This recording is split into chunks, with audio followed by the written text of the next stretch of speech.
Kita semua bangga dengan Menlu kita. Tubuhnya kecil tapi nyalinya besar. Di Dewan Keamanan PBB dengan loud and clear, dengan tegas dan jelas, ia berpidato dalam bahasa Inggris. Dan ia mengakhiri pidatonya dengan kalimat yang luar biasa. I'm with my people is always be side by side with Palestinian people. Gagah, tanpa teks. Kemarin Pak Presiden datang ke Amerika. Tonga Kaseri. Tujuannya baik, meminta Joe Biden untuk sama-sama menghadirkan gencatan senjata di Palestina. Saya mau tanya, kalau saya ngobrol dengan Haji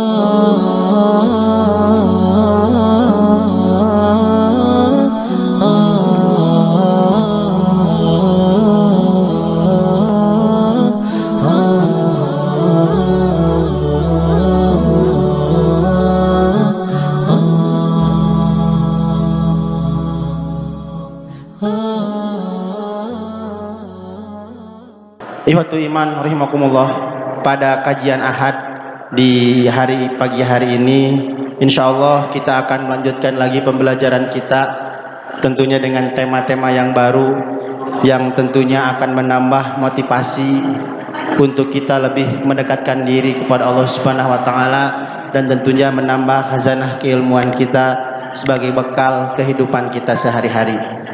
Insyaallah pada pagi hari ini kita akan belajar bersama Al-Ustadz Tatan Ahmad Santana dari Bandung.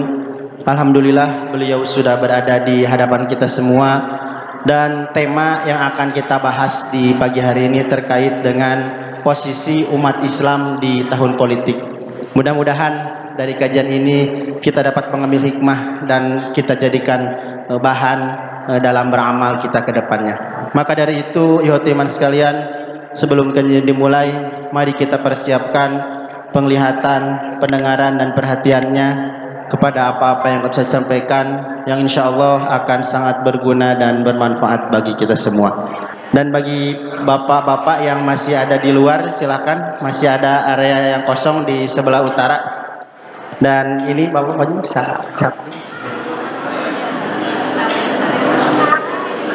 Silakan posisi duduknya supaya lebih nyaman, dan nanti yang belakangan bisa masuk ke dalam masjid.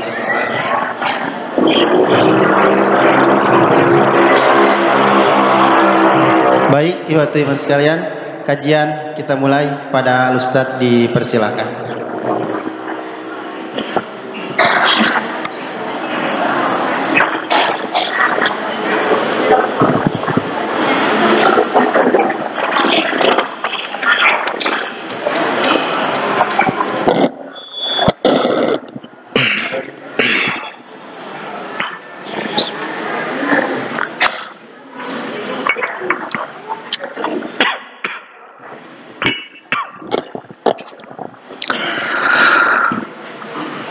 Alhamdulillahilladzi anzala sakinata fi qulubil mu'minin liyazdadu imanan ma'a imanihim. Asyhadu an la ilaha illallah wa rahmanur rahim, wa asyhadu anna Muhammadan abduhu wa rasuluh min akhiril anbiya'i wal mursalin wa ala alihi wa ashabi ajmain, amma ba'd.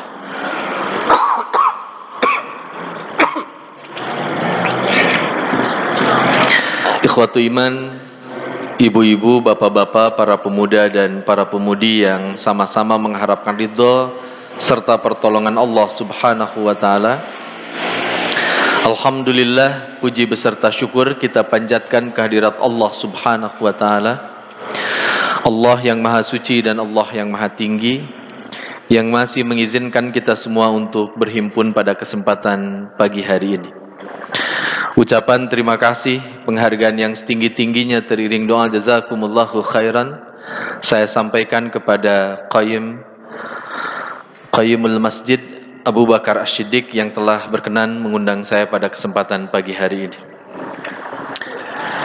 Hari ini kita akan berbicara salah satu tema dalam pembelajaran Islam yang pada masa lampau ini adalah tema yang acap kali dihindari untuk dibicarakan di masjid-masjid.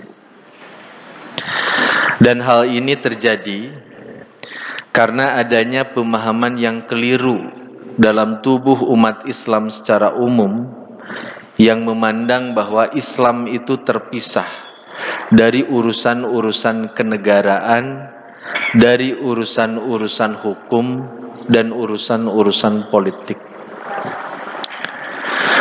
Oleh sebab itu, di beberapa tahun terakhir ini, tema kajian sebagaimana yang akan saya sampaikan pada pagi hari ini adalah tema kajian yang secara konsisten saya bawakan di sejumlah masjid dan di sejumlah majelis-majelis taklim, terutama di beberapa bulan terakhir ini. Hari ini dengan relatif santai kita akan membicarakan terkait dengan posisi kita sebagai umat Islam dalam menghadapi tahun politik 2024. Dan saya akan pastikan sampai akhir pertemuan ini saya tidak akan menyebutkan calon anggota legislatif yang harus kita pilih dan calon presiden yang harus kita pilih. Jadi tenang, ini bukan kampanye. Yang pertama yang ingin saya sampaikan adalah di dalam Islam kita diajarkan bahwa salah satu kelebihan dari ajaran agama Allah ini adalah agama ini punya karakter syumuliyah. Ajaran agama Allah ini, ajaran agama Islam ini memiliki karakter, ia tidak hanya membicarakan urusan-urusan ibadah ritual individual, tapi juga ia membicarakan persoalan-persoalan sosial kemasyarakatan. Di dalam Al-Quran kita menemukan ayat A'udzubillahi minasyaitonirrajim, Al-yawma akmaltu lakum dinakum wa atmamtu alaikum ni'mati wa raditu lakumul Islam madina.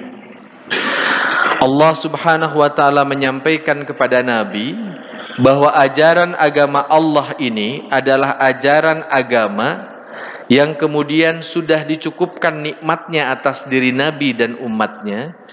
Dan ajaran agama ini adalah ajaran agama yang kafah. Dia tidak hanya membicarakan tata cara kita masuk ke WC, tapi juga membicarakan bagaimana caranya kita masuk ke dalam ruang-ruang kekuasaan. Ajaran agama Allah ini tidak hanya mengajarkan kepada kita bagaimana tata cara sholat, tapi juga ajaran agama Allah ini mengajarkan kepada kita tentang tata cara kita semua untuk mengelola negara.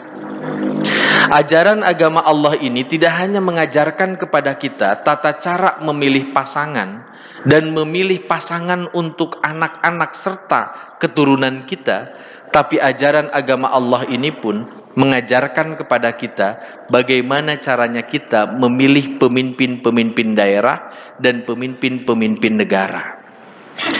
Oleh sebab itu, berhentilah punya imajinasi bahwa Islam adalah agama yang sempit, yang hanya berbicara soal toharoh, soal sholat, soal zakat, dan soal haji. Karena Islam jauh lebih besar ketimbang itu. Pada bagian kedua, izinkan saya menyampaikan, meskipun kita adalah orang-orang Sunni yang tidak menempatkan imamah sebagai bagian dari rukun iman, akan tetapi imamah di dalam keyakinan kita sebagai orang-orang Sunni, kita pun meyakini bahwa imamah itu perlu ditegakkan. Saya sampaikan sekali lagi, kalau menurut orang Syiah, terutama Syiah Imamiyah, mereka meyakini bahwa kepemimpinan itu atau imamah itu menjadi bagian dari rukun iman mereka. Oleh karena itu orang Syiah dimanapun mereka berada, mereka senantiasa berupaya untuk merebut kekuasaan dengan cara apapun. Tapi bagi kita sebagai orang Sunni, sebagai Ahlus Sunnah wal Jamaah, bagi kita kepemimpinan atau imamah itu bukan rukun iman. Tapi di saat yang bersamaan, kita sebagai kelompok Ahlus Sunnah wal Jamaah adalah orang-orang juga yang meyakini bahwa 5 rukun Islam itu sulit tegak kalau tidak hadirnya imamah. Mari kita lihat satu persatu dari tinjauan sejarah. Rukun Islam itu ada 5. Syahadat, sholat, puasa, zakat, haji. Ada yang bertanya, Ustadz, apakah betul kalau kekuasaan tidak kita pegang, kalau imamah yang adil tidak kita hadirkan, apakah betul kita tidak bisa melaksanakan 5 rukun Islam ini? Ada sejarah yang harus kita baca. Contoh syahadat. Apakah betul syahadat tidak akan tegak kalau kemudian imamahnya tegak? Dulu, Pak, Bu, Andalusia itu adalah kawasan yang dikuasai oleh umat Islam. Andalusia itu dalam peta hari ini adalah Spanyol. Dulu Spanyol itu bagian dari kekhalifahan Islam. Nilai-nilai Islam tumbuh subur di tempat itu. Orang boleh bersyahadat, orang boleh punya keyakinan kepada Allah dan Rasul-Nya. Di suatu ketika, akhirnya Spanyol dikuasai oleh orang-orang non-Muslim. Saya sebut saja pasukan salib. Apa yang terjadi ketika kekuasaan itu diambil oleh pasukan salib? Kita mengenal ada tragedi besar yang disebut dengan tragedi Inkuisisi Spanyol. Orang-orang Muslim yang tidak mau berpindah keyakinan menjadi Nasrani itu dibunuh secara keji. Maka Spanyol berubah jadi banjir darah. Dan cara pembunuhannya luar biasa. Kaki diikat ke atas, kepalanya ke bawah, lalu kemudian lehernya digorok sedikit, lalu kemudian orang mati mengering. Akhirnya apa yang terjadi? Orang-orang Muslim yang tidak kuat imannya, mereka lalu kemudian shifting, mereka beralih keyakinan. Dan sampai hari ini kita sangat sulit menemukan jejak sejarah Islam di Andalusia. Kenapa? Karena orang dari sejak saat Inkuisisi Spanyol itu merasa takut untuk mengekspresikan keyakinan ajaran agama Islamnya. Ini satu, syahadat itu nggak bisa tegak, syahadat itu nggak bisa tenang kalau kemudian imamahnya tidak kita kuasai. Berikutnya sholat. Ada yang nanya, Ustadz, kalau kemudian imamahnya tidak pro terhadap umat Islam, sholat bisa tegak nggak? Nggak usah ngambil jauh-jauh ke negara orang, kita ambil negara kita. Bapak Ibu kalau sholat fardu itu bisa di rumah, bisa di masjid. Masjid adalah area kekuasaan kita. Tapi saya sekarang mau tanya, kalau Bapak Ibu ingin mempergunakan alun-alun Kabupaten Tasik, alun-alun Kota Tasik dipergunakan untuk melaksanakan sholat Id yang dihadiri oleh ribuan orang, pertanyaan saya, apakah kita harus minta izin sama Bupati dan Wali Kota? Kalau harus minta izin, kita mesti memilih Bupati dan Wali Kota. Minimal kalaupun tidak mendukung, ia adalah orang yang tidak mempersulit proses ibadah kita. Kita masih ingat, tahun lalu ada perbedaan penanggalan Hijriah. Sahabat-sahabat Persyarikatan Muhammadiyah yang selama ini mereka sangat baik ketika menyampaikan kritik terhadap negara, mempergunakan kalimat yang cukup tajam pada negara. Kenapa Persyarikatan Muhammadiyah mengkritik negara dengan tajam? Karena waktu itu tanggal 1 Hijriahnya Muhammadiyah berbeda dengan negara, berbeda dengan NU, Persis, Al-Irsyad, Matlaul Anwar, dan PUI. Di salah satu kota kabupaten ketika mereka akan memilih sebuah tempat, lalu kemudian kepala daerahnya mengatakan, kami tidak mengizinkan hal itu. Oleh sebab itu ternyata untuk sholat pun perlu tegaknya imamah. Saya kasih contoh lain.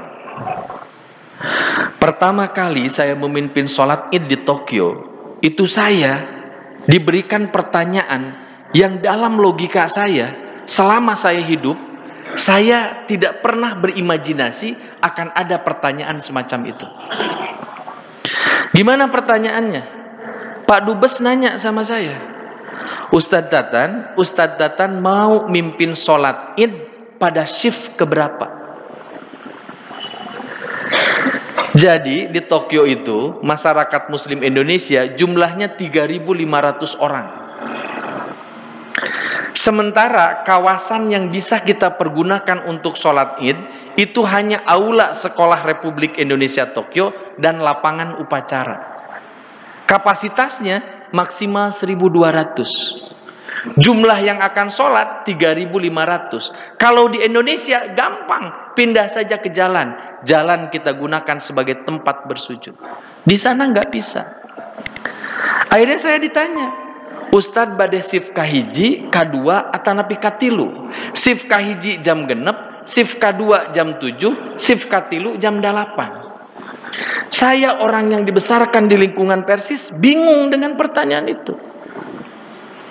Akhirnya saya telepon Ketua Dewan Hizbah Al Ustadz Usman Allahu Yarham. Ustadz punten, ieu abdi di piwarang janten imam khotib dina salat Id, tapi di piwarang milih di dieu mah aya shift kahiji, shift K2, shift katilu. Cek Ustadz Usman teh kieu. Nah, hanya aya nagara siga kitu. Akhirnya jawabannya, Ustadz Datan, biar aman pilih shift yang pertama. Saya pilih shift yang pertama. Bari di tukang teh Bu, ada anak-anak KBRI yang pegang karton. 10 menit lagi. Kenapa? Karena orang di sana sudah nunggu. Jadi ternyata sholat juga perlu tegak dengan kekuasaan. Zakat. Zakat di Indonesia sekarang, kita bersyukur kepada Allah, di rezim Pak SBY, zakat itu berubah. Yang asalnya dikelola di masyarakat, tanpa kemudian harus diaudit, lalu kemudian diberikan legitimasi oleh negara, dengan adanya undang-undang zakat. Dan saya perlu sampaikan, itu adalah sebuah kemajuan. Dulu satu-satunya lembaga yang boleh mengambil zakat dan memungut zakat itu hanya Baznas. Sekarang muncul ada Lazis NU, ada Lazmu, ada Laz Persis, ada Dompet Duafa, ada Sinergi Foundation. Dan apa fungsi dari lembaga-lembaga kemanusiaan itu? Sekarang negara berterima kasih pada lembaga-lembaga kemanusiaan itu. Saya buka datanya. Ketika pandemi COVID-19 menyerang Republik ini, APBN kita kolaps. Siapa yang menolong orang-orang kemudian untuk mendapatkan makan? Siapa yang menolong orang-orang kita ketika kemudian mereka kesulitan? Salah satunya adalah lembaga-lembaga zakat. Contoh terakhir, Pak Presiden beberapa saat yang lalu itu melepas bantuan kemanusiaan ke Palestina sudah 2 kali. Yang pertama 10 ton bantuan makanan diikuti dengan 8 ton bantuan makanan. Pak Presiden dengan gagah, ini bentuk cinta kasih dari masyarakat Indonesia untuk Palestina. Mungkin sebagian Bapak dan Ibu menganggap itu dari APBN. Asal Bapak dan Ibu tahu, bantuan-bantuan itu berasal dari Baznas dan lembaga-lembaga zakat. Pak Presiden hanya punya fungsi memberangkatkan bantuan-bantuan itu ke Mesir, digeser ke Rafah untuk kemudian masuk ke Gaza, Palestina. Berikutnya haji. Di sini bagi Bapak dan Ibu yang pernah melaksanakan ibadah haji atau umroh tentu paham. Bapak dan Ibu nggak bisa umroh, nggak bisa haji kalau Bapak dan Ibu tidak punya paspor. Bapak dan Ibu pun tidak bisa apply visa ke kedutaan Saudi Arabia kalau kemudian republik ini memutuskan hubungan diplomatik dengan Saudi Arabia. Oleh sebab itu kita butuh pemimpin yang punya keberpihakan pada umat ini. Saya kasih contoh. Sekarang Bapak Ibu yang sedang ngantri haji, itu uangnya 25 juta. Kemarin Pak Menteri Agama mengatakan bahwa ongkos haji kita di tahun ini kurang lebih 105 sampai 110 juta. Dan saya harus sampaikan ya, Bapak Ibu juga nggak boleh suudzon. Saya harus buka dengan jujur bahwa harga keekonomian haji orang Indonesia itu dari tahun lalu angkanya kurang lebih 95,5 juta rupiah. Kemarin kami diundang sama BPKH. Kami diundang sama Dirjen Haji. Profil Man Latif ngajak ngobrol. Ustadz, kalau kita cuma nambah 35 juta, 40 juta di tahun besok dan di tahun berikutnya, maka akan ada pada satu titik tertentu orang yang sudah nabung haji tidak bisa berangkat karena uangnya dihabisin oleh orang-orang yang berangkat haji sebelumnya. Bapak Ibu pasti ngobrol gini, Ustadz pan eta disimpan 25 juta 10 tahun. Sekarang saya tanya di sini sama ahli perbankan, bisa nggak uang 25 juta disimpan di bank dalam waktu 10 tahun, lalu kemudian berubah jumlahnya jadi 95 juta? Nilai manfaatnya nggak akan sebesar itu. Oleh karena itu kita perlu teliti, kita perlu pemimpin-pemimpin yang ngerti tentang persoalan ini.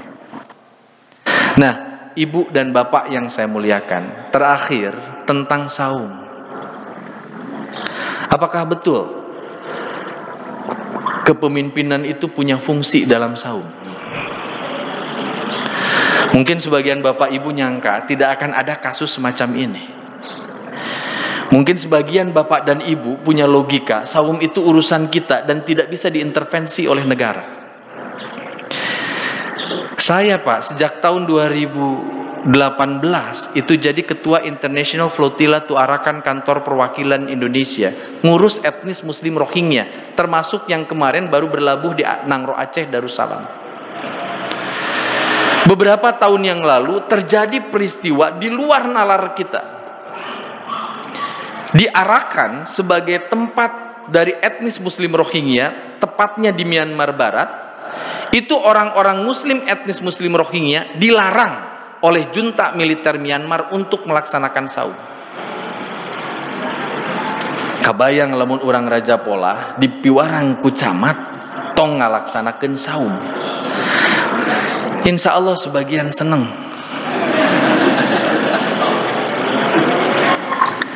Di sana orang nolak. Apa yang terjadi pada orang-orang yang nolak? Junta militer Myanmar sebagian datang ke masjid-masjid waktu zuhur. Orang dipaksa untuk buka saum. Kalau nggak mau, dibekap hidungnya. Sampai kemudian ia harus bernapas lewat mulutnya. Dan ketika mulutnya terbuka, lalu kemudian dimasukin air dan makanan oleh junta militer Myanmar. Sampai kemudian orang-orang etnis Muslim Rohingya berkirim pertanyaan pada Robitoh Alam Al-Islami, MUI Internasional yang berpusat di Makkah Al-Mukarramah. Mereka nanya, apa hukumnya saum kami? Apakah kami batal? Karena ada air yang masuk ke kerongkongan kami, tapi kami menolak itu.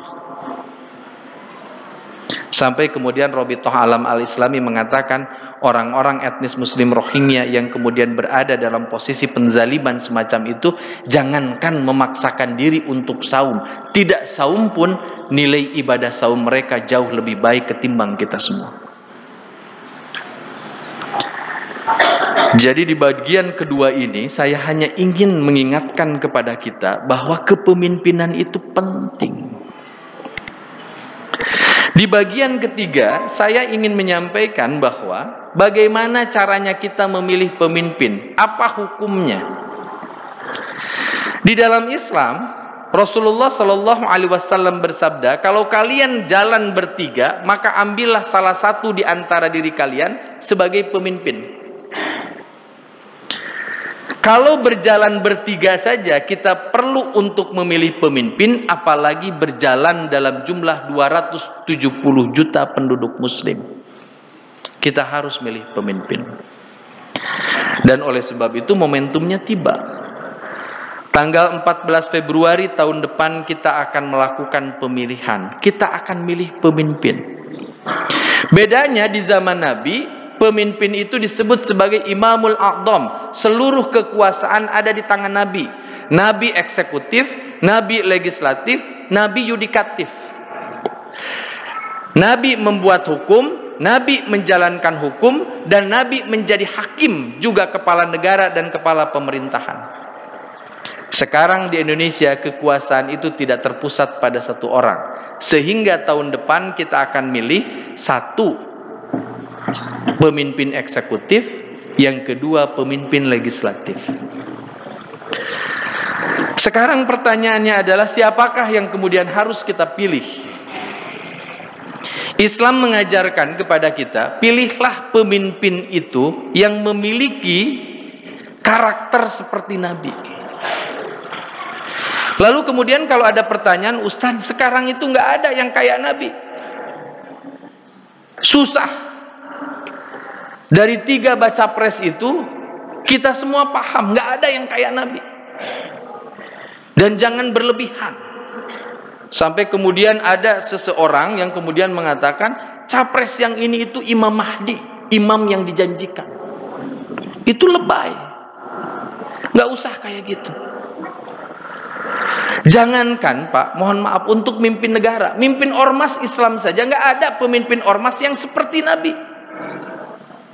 Jauh kita itu levelnya dari Nabi. Jangankan dengan Nabi, dengan sahabat, dengan tabi'in, dengan tabi'ut tabi'in, kita itu jauh kualitasnya. Oleh karena itu kita memiliki konsep fikih yang disebut dengan ma la yudraku kullu la yutraku kullu. Kalau kalian tidak bisa mengambil semuanya, maka ambillah sebagian. Kalau tidak ada rotan, akar pun jadi. Kalau tidak ada akar, tali rapia pun bisa. Jadi sekarang kita mesti melihat dari yang ada ini, kira-kira mana yang paling memberikan maslahat bagi kita. Seperti apa karakter Nabi? Satu, siddiq. Nabi itu benar. Benernya tidak hanya berucap, tapi benar dalam bertindak. Maka di Islam kalau ada orang hebat ucapannya tapi jelek tindakannya, Allah lalu kemudian akan marah dan murka sama orang ini. Dalam surat As-Saff ada kalimat kabura maqtan indallahi an taqulu ma la taf'alun. Besar murka Allah bagi mereka yang pandai mengucapkan kata-kata baik tapi mereka tak pandai melakukan tindakan-tindakan baik. Dan saya perlu sampaikan, ini yang 3 capres ini bukan orang yang tiba-tiba datang dari alam gaib. Semuanya Bapak Ibu kenal. Saya yakin Bapak Ibu kenal sama Mas Anies, sama Mas Ganjar, sama Pak Prabowo. Bapak Ibu pasti kenal. Saya sebut secara berurutan sesuai dengan alfabet. Anies, Ganjar, Prabowo. Nanti takut-takut gini perasaan itu udah lain gitunya cina urutanana. Karena sekarang itu kadang orang sensitif kalau ngobrol ini. Mas Anies pernah mimpin Jakarta, sebelumnya mimpin Universitas Paramadina. Mas Ganjar pernah jadi anggota DPR RI 2 periode, lalu kemudian jadi gubernur Jawa Tengah 2 periode. Pak Prabowo dulu pernah jadi Pangkostrat, jadi ketum Gerindra, lalu kemudian kemarin jadi Menteri Pertahanan. Bapak Ibu, ketiga orang ini ada di hadapan kita punya rekam jejak.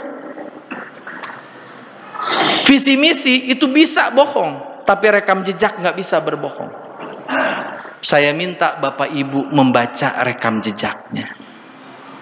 Ia teh lahir di saha, bapak nasaha, ibu nasaha, guru ngaji nasaha, sakolana di mana, nalika jadi pejabat kumaha kebijaksanana.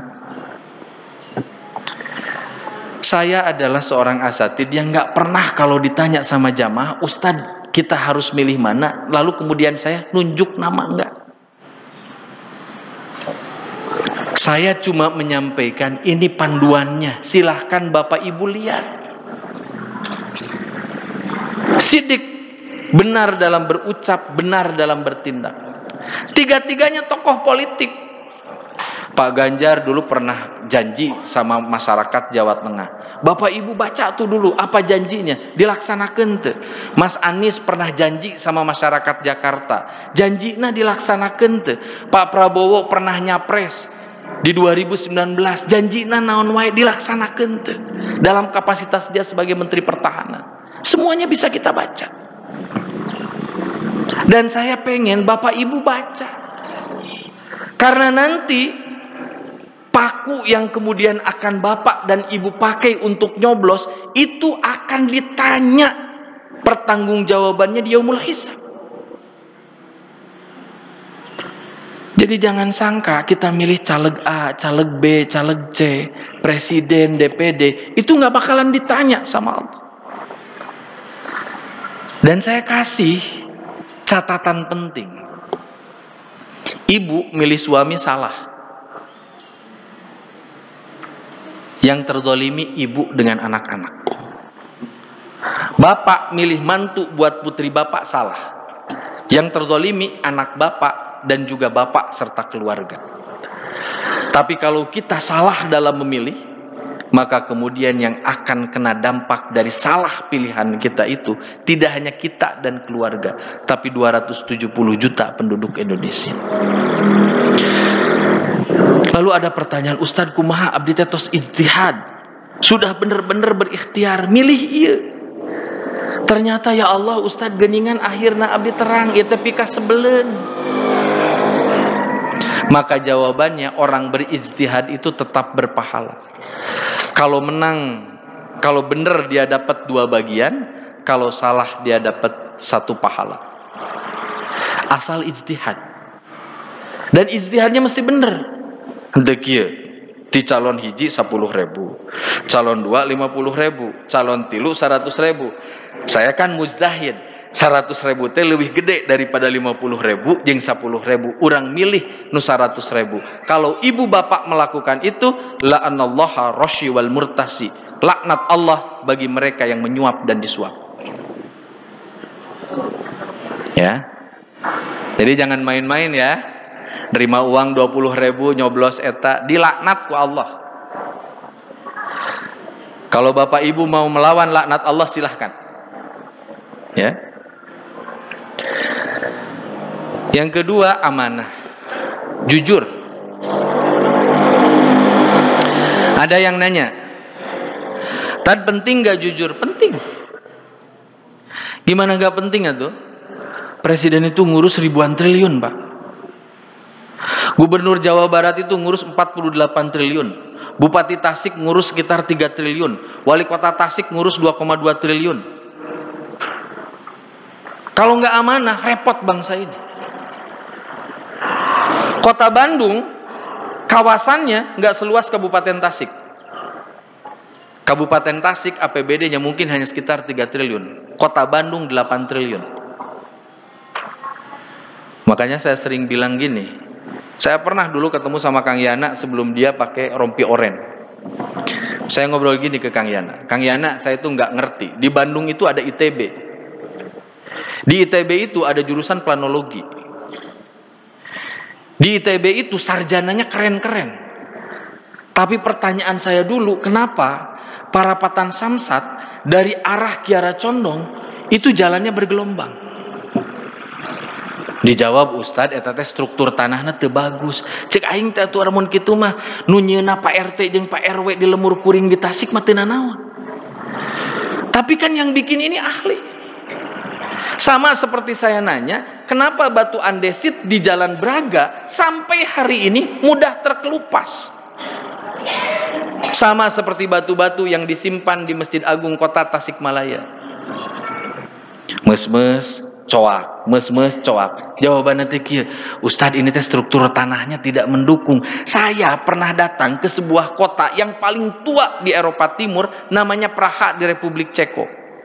Satu kecamatan semuanya pakai batu andesit. Dan kota itu adalah kota yang terselamatkan karena ia tidak pernah ikut Perang Dunia Pertama dan Perang Dunia Kedua. Itu artinya sebelum tahun 1917 sampai sekarang batu nanapel. Berarti masalahnya apa? Masalahnya amanah. Masalahnya amanah. Bapak Ibu silahkan nanti googling ya. Negara terbesar pengekspor kayu. Itu kita dengan Malaysia kalah. Malaysia itu ekspor kayunya lebih besar daripada Indonesia. Bapak dan Ibu yang pernah datang ke Malaysia, itu ngelihat di Malaysia itu kayu nggak ada, susah kita cari. Karena kebanyakan hutan kayu berubah jadi hutan sawit. Jadi pertanyaan anak, kira-kira kai anu diimpor diekspor ke Malaysia, kai usaha. Kan gitu aja. Oh, teteh kain orang Indonesia, Ustadz. Terus bisa nyebrang ke Malaysia, kumaha? Kalau nyebrang ke Malaysia, harusnya itu jadi ekspor kita ke Malaysia. Berarti diselundupkan. Lewat mana? Cai. Aya di Cai aya angkatan laut teu? Aya. Aya polisi air teu? Aya. Kunaon tiasa ngalangkung? Teu katingali.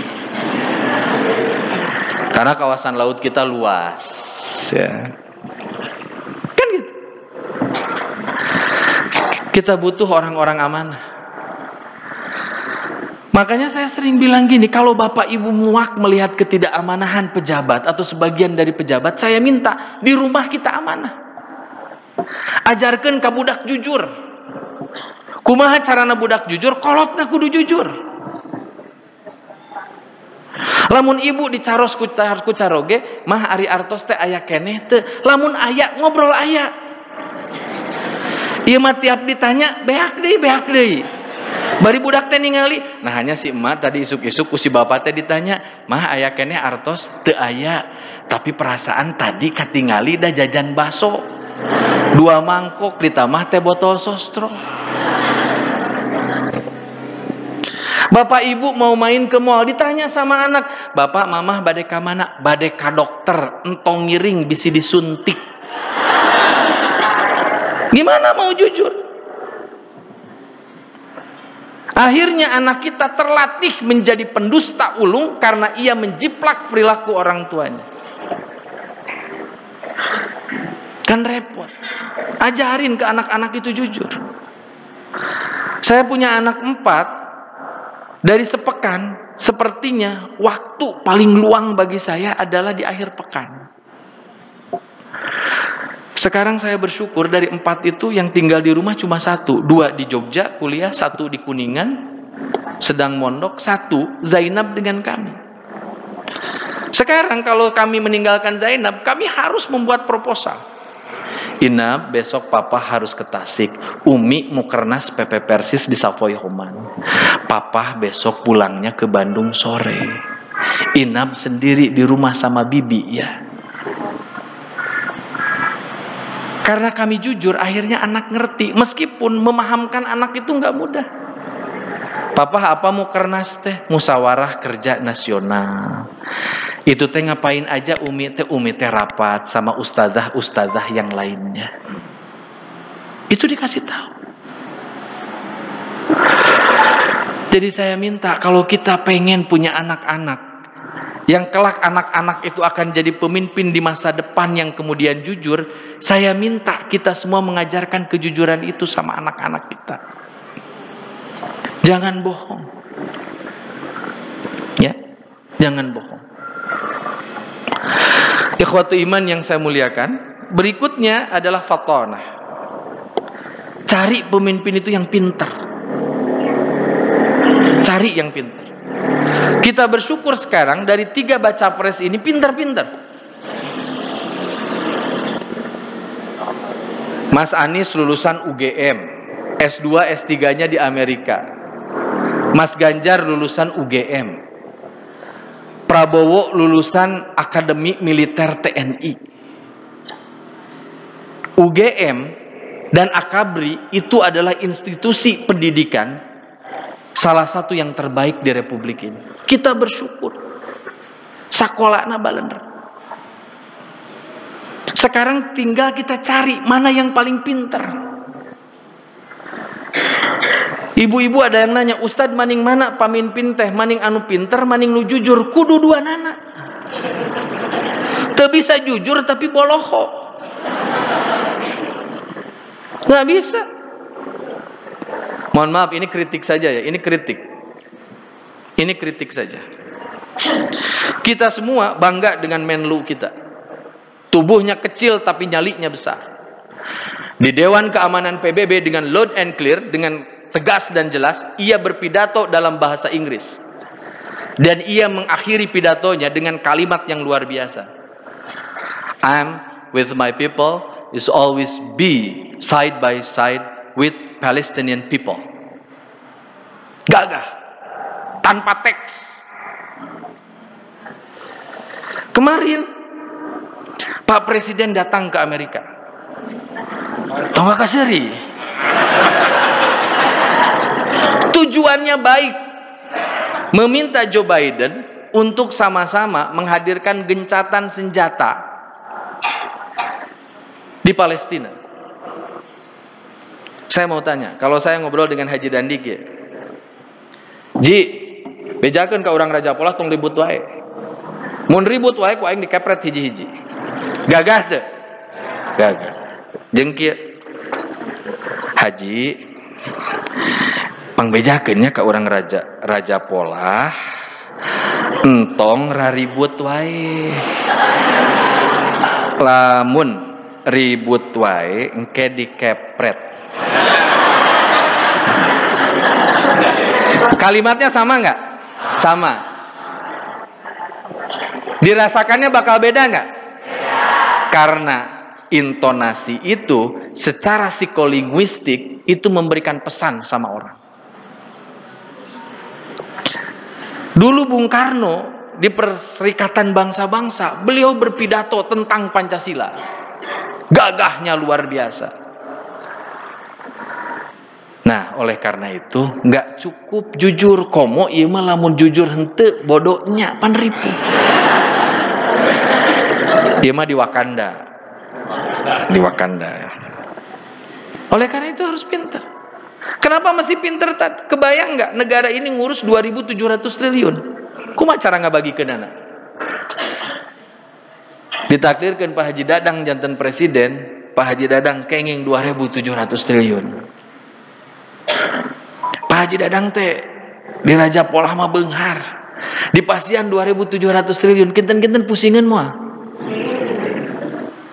Cek Pak Haji Dadang teh lah daeng mah urang Raja Polah nu 1.000 triliun ka Raja Polahkeun we. Bangun we segala rupa, jalan ge 8 umpak ka luhur. Tak bisa, Pak. Saya pernah ada yang ngeheureyan.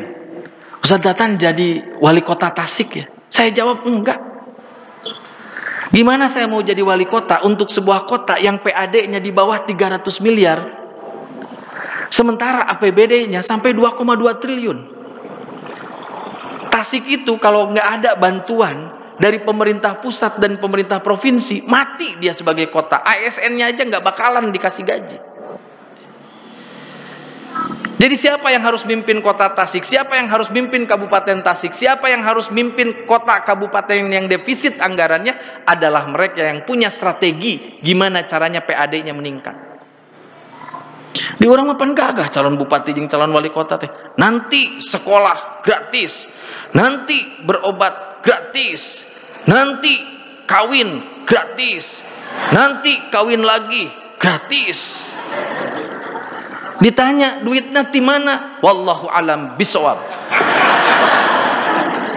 Nggak bisa, Pak. Nggak bisa. Dan nggak boleh menjawab dengan seolah-olah beriman.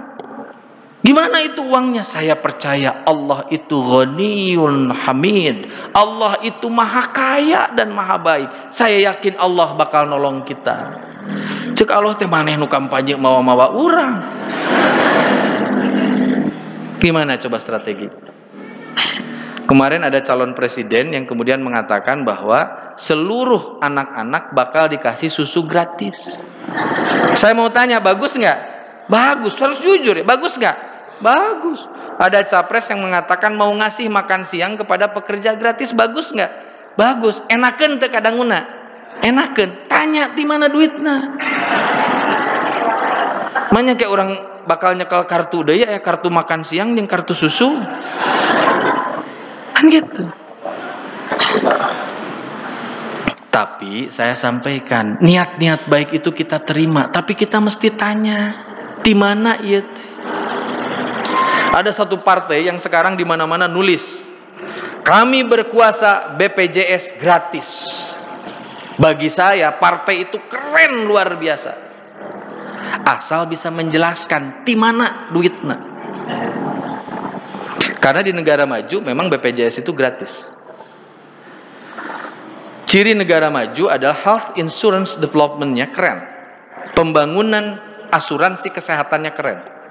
Bapak ibu jadi warga negara Jerman, dari mulai lahir sampai mati dilindungi sama negara kesehatannya.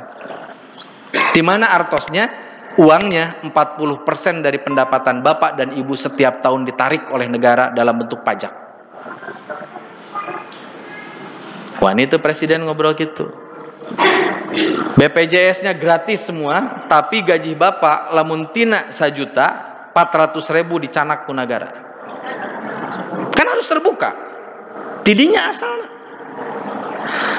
Saya punya adik kelas namanya Imam Rahman Syah, orang Manunjaya, tinggal sekarang di Jerman, nikah dengan istrinya.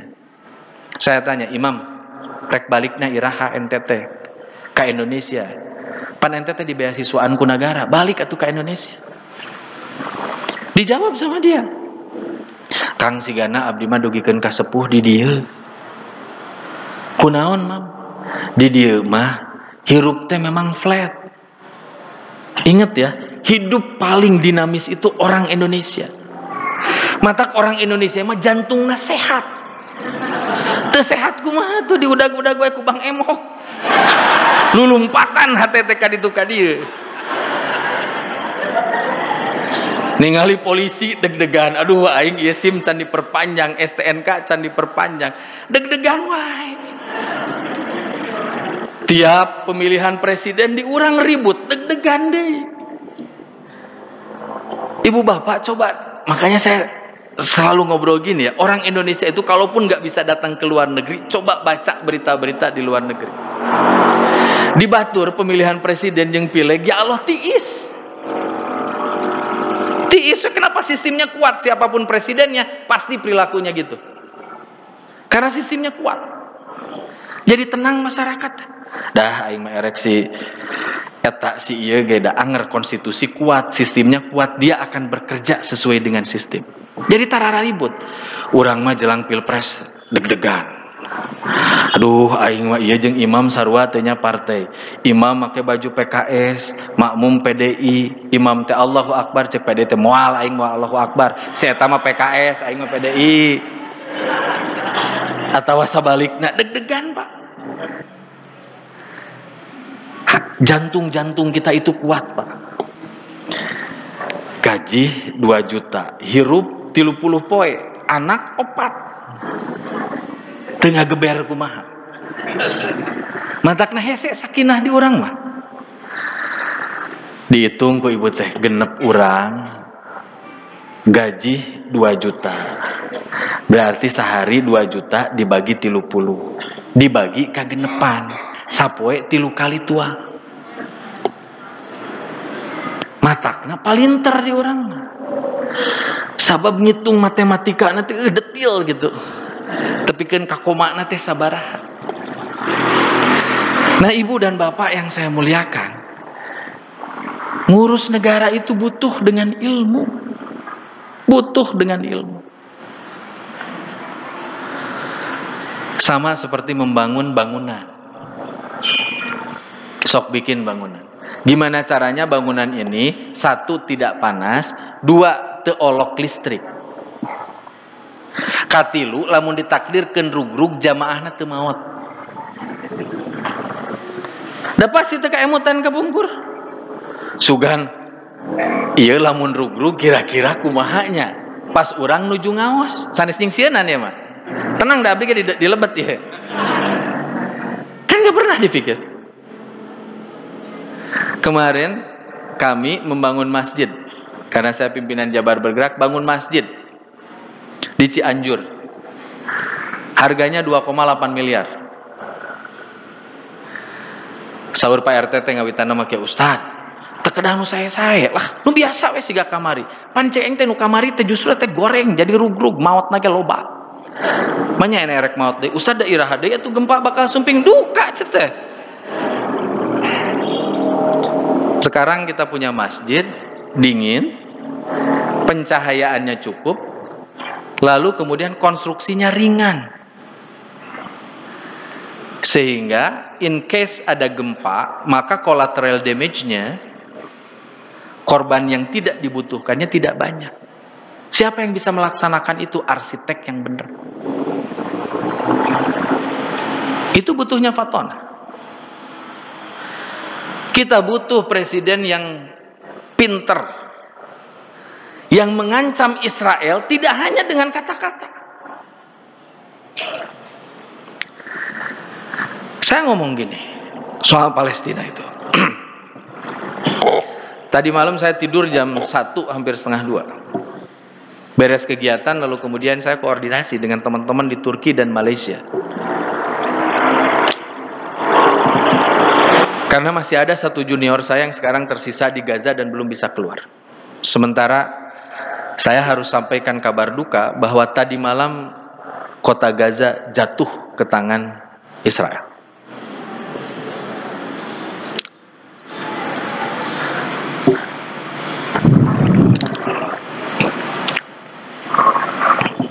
Saya sering ngomong gini, Pak. Kewajiban kita bela Palestina itu bukan kewajiban kita sebagai muslim. Bukan. Bukan hanya kewajiban kita sebagai muslim. Di konstitusi negara kita, bahkan di pembukaan Undang-Undang Dasar tahun 1945 yang dulu kita baca setiap hari Senin, di situ kalimatnya jelas kok. Bangsa ini dimerdekakan, salah satu cita-citanya adalah untuk menjaga ketertiban dunia yang berdasarkan perdamaian abadi dan keadilan sosial. Kita hafal itu di luar kepala. Presiden pun harusnya hafal. DPR pun harusnya hafal. Jadi kita harus ikut serta menjaga ketertiban dunia. Sekarang dengan logika apa Palestina itu tertib? Gak ada satu hukum perang pun di dunia yang memperkenankan anak-anak dibantai, sekolah dihancurkan. Universitas Al-Azhar yang menjadi salah satu universitas di Gaza, cabang dari Mesir, dihancurkan. Orang masuk ke dalam rumah sakit lalu kemudian menembaki orang. Dan malam pukul 11 malam waktu Indonesia Barat, sekolah yang dimiliki oleh Perserikatan Bangsa-Bangsa itu lalu kemudian diledakkan dengan bom fosfor. Bom fosfor itu adalah bom yang kalau meledak, itu lalu kemudian zat kimianya kena sama tubuh dan tubuh kita jadi terbakar. Anak-anak bergelimpangan, Al Jazeera masuk lalu kemudian melihat anak-anak syahid. Dan uniknya, kita hanya cuma mengatakan kami bersama Palestina. Bagus gak bagus? Tapi saya kangen tuh, presiden itu ngobrol gini, kita gelar pasukan. Ajak Perdana Menteri Malaysia, ajak Presiden Turki, ajak Presiden Mesir. Kita bawa F-16 kita bawa Sukhoi kita. Kita nggak mau perang, kita latihan perang di Mesir. Untuk menunjukkan umat Islam itu ada dan Anda nggak boleh macam-macam sama kami. Kan itu yang disebut dengan soft and hard diplomatic. Tapi kalau presiden yang nggak paham itu susah. Kan bisa kita gini, telepon Jenderal Asisi, Presiden Mesir. Presiden, kita ngadain latihan perang di Mesir. Jaraknya dari kota Kairo ke Rafah itu cuma 5,5 jam. Jadi kalau dikasih jarak itu kurang lebih dari Bandung ke Jogja. Adain pelatihan di Boyolali. Indonesia kirim tank, Indonesia kirim pesawat, Indonesia kirim pasukan, latihan saja. Nggak mau perang. Itu Israel yang sekarang semena-mena sama Palestina, dia bakal mikir. Ada pasukan koalisi Islam yang sedang latihan, dan kalau ada apa-apa dengan Palestina, maka pasti mereka nggak bakal diam. Itu yang disebut dengan kecerdasan seorang pemimpin. Tapi kalau nggak cerdas, susah. Yang naonan orang meli Sukhoi, meli F-16, itu dipakai. Atau sih pakailah sekali-kali maka itu jalan-jalan. Kan gitu. Pasukan Kopassus kita itu salah satu pasukan pertempuran yang paling baik di dunia, Pak. Kirim ke situ. Tapi ya lagi-lagi karena pemilunya belum ada, presidennya masih nu ieu nya, sabar. Kan gitu. Nah, lalu kemudian tabligh. Cari pemimpin yang kira-kira dia pandai mengkomunikasikan isu-isu pembangunan. Saya kasih contoh. Ada yang nanya gini, Ustadz, apa pentingnya ibu kota Nusantara? Presiden itu harus menjelaskan sama publik kenapa ibu kota itu harus berpindah. Bahkan dalam bahasa saya, ini bukan pindah ibu kota, ini bikin ibu kota baru. Bikin kalimat itu mesti benar. Kalau Kuala Lumpur pindah ke Putrajaya, itu pindah. Karena dari Kuala Lumpur ke Putrajaya, itu hanya butuh waktu 1 jam 15 menit.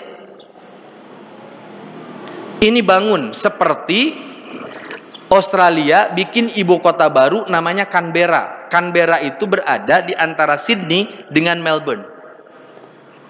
Mereka bikin ibu kota baru, Canberra, yang setelah puluhan tahun Canberra tidak berkembang.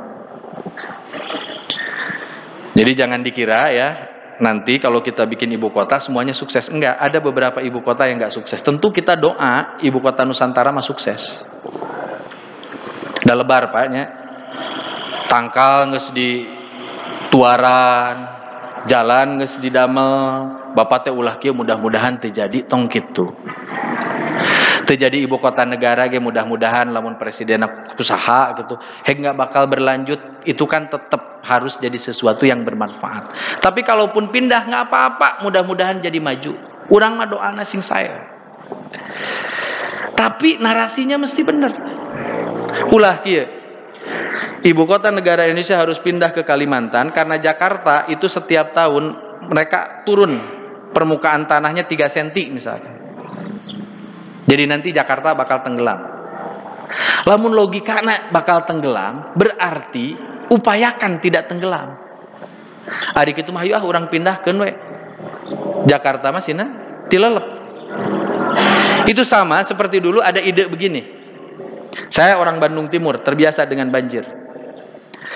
Dulu jalan Ranca Ekek itu sampai sekarang sok banjir. Tiba-tiba Pawapres yang dulu itu datang. Ngobrol gini, udahlah biar nggak banjir, kita bikin jalan layang dari mulai Cileunyi sampai Cicalengka.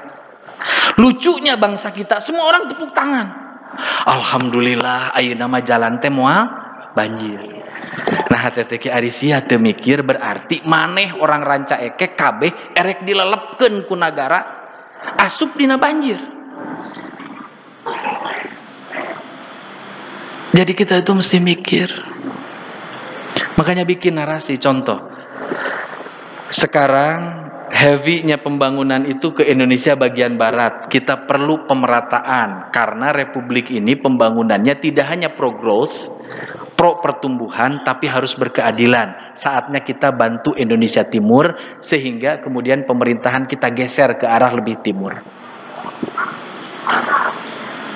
Kedua, di antara semua pulau di Indonesia yang posibilitas gempanya paling rendah menurut hasil riset lembaga-lembaga dunia adalah Kalimantan. Jadi masyarakat ya oh heehnya gitu. Dan kita butuh pemimpin yang bisa jelasin itu. Pandi orang mantep bahwa keur datang COVID tiba-tiba aya nu ngobrol kieu, orang Indonesia memualkeun aku COVID karena kita negara tropis, kita cukup mataharinya. Matahari mencorong, COVID anger aya. Udah gitu, ada nu sok beriman orang Indonesia nggak bakalan COVID karena kita orang-orang yang beriman dan bertakwa. Ternyata kena. Dan lucunya orang-orang itu nggak pernah minta maaf ke publik ketika anggapan-anggapan mereka salah. Maka pilih pemimpin yang kira-kira pidatonya bener. Jangan sampai Pak Hajinya ada yang pidato kemudian kita harus dukung Israel gitu. Harusnya orang Tasik tahu isu ini ya, siapa yang pidato seperti itu ya, dah viral itu teh. Cobi tingali ya, bupati berpidato mari kita dukung Israel. Da meureun teu kahaja eta teh kitu. Ya, coba. Jadi harus yang tablik. Nah, yang terakhir yang ingin saya sampaikan, Ibu Bapak. Ini poin kelima. Jadi saya pengen sampaikan kita akan punya pilihan masing-masing. Kalaulah saya boleh bermohon, saya minta umat Islam nanti di 2024 menjadi benang yang menenun-tenun kebangsaan kita. Saya tidak ingin Bapak dan Ibu menjadi orang-orang yang kemudian ngajak piributeun kepada orang yang berbeda. Tong resep ribut. Saya mah PKS, saya mah PKB, saya mah PDI, saya mah PAN. Boleh. Tapi tetap lamun ka masjid sing guyub. Saya tidak ingin tiba-tiba di Masjid Abu Bakar As-Siddiq ini ada pengumuman. Selain yang milih capres nomor 4 tidak boleh masuk. Nggak boleh.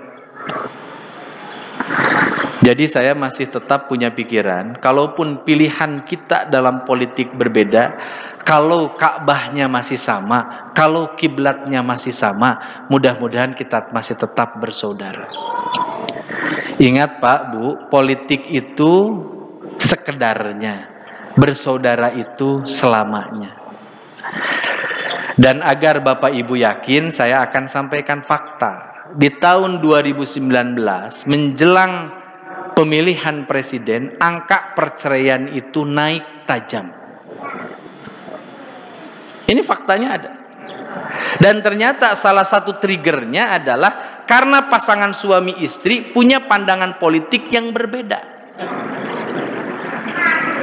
Sehingga ada pasangan suami istri yang cerai gara-gara pilihan politiknya berbeda.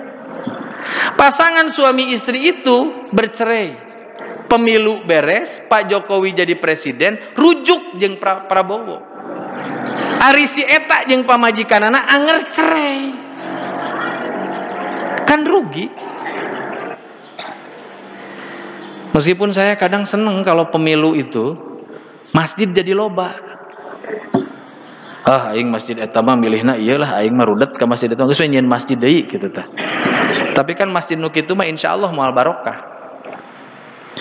Oleh karena itu saya minta kita menjaga kerukunan kita, ya.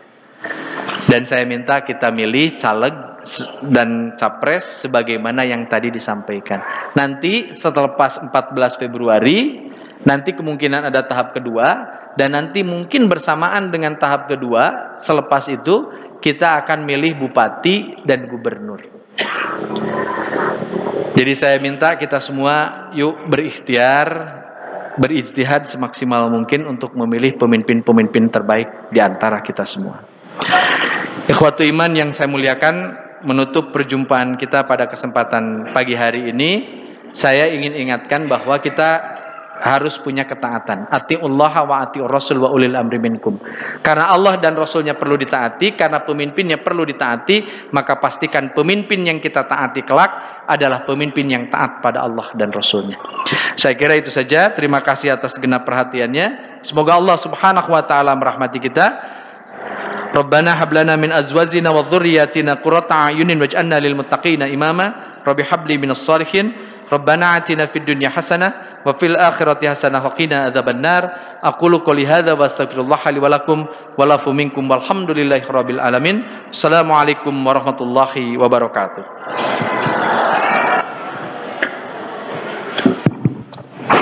Waalaikumsalam warahmatullahi wabarakatuh. Jazakallahu khairan katsirah kepada Ustaz Tatan Ahmad Santana yang telah menyampaikan materi dan ilmunya untuk kita semua. Mudah-mudahan seperti biasa dari kajian ini kita dapat mengambil hikmah yang menjadikan hidup kita lebih istiqomah dan berbuah kehidupan yang barokah. Ikhwatu iman rahimakumullah, alhamdulillah kajian Ahad pada pagi hari ini telah selesai. Namun sebelum kajian ditutup, informasi untuk kajian berikutnya. Untuk kajian Islam Kamis atau Kismis, kita masuk di pekan keempat bab Sahih Bukhari bersama Ustadz Arif Rahman Hakim. Waktunya ba'da asar di Masjid Abu Bakar As-Siddiq di setiap hari Kamis. Dan untuk kajian Ahad pekan depan tanggal 26 November, insya Allah yang akan mengisi kajian adalah Ustadz Farid Wajdi dari Al-Amin Ciamis.